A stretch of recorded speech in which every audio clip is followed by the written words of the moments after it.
আজকে আমরা খুব সহজভাবেই চিকেন শাসলিক বানিয়েছি। আসসালামু আলাইকুম।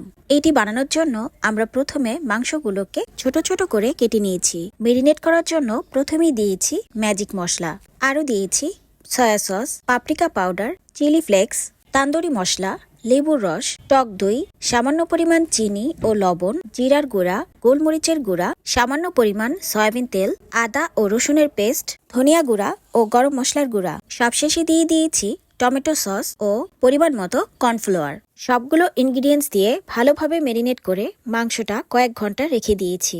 মাংসের সাথে আলু ও পেঁয়াজ দুটোই ফ্রাই করব, তাই পারফেক্ট সাইজ অনুযায়ী কেটে নিয়েছি। কাটা হয়ে গেলে শাসলিকগুলোর ভেতর মাংসগুলো একে একে ঢুকাতে হবে। মাংস গাঁথার সময় পেঁয়াজ ও আলু দুটোই এর সাথে গেঁথে নিতে হবে। সবগুলো কাঠি গাঁথা হয়ে গেলে মাংস ভাজার জন্য কড়াইতে পরিমাণ মতো তেল নিয়ে নিয়েছি। তেল গরম হয়ে গেলে তেলের ভেতর কাঠিগুলো দিয়ে দিয়েছি। ভালোভাবে সিদ্ধ হওয়ার জন্য একটি ঢাকনা দিয়ে ঢেকে রেখেছি। বেশ কিছুক্ষণ মিডিয়াম আঁচে ভেজে এপাশ ওপাশ করে উল্টে দিয়েছি। তৈরি হয়ে গেছে আমাদের চিকেন শাসলিক। ধন্যবাদ সবাইকে।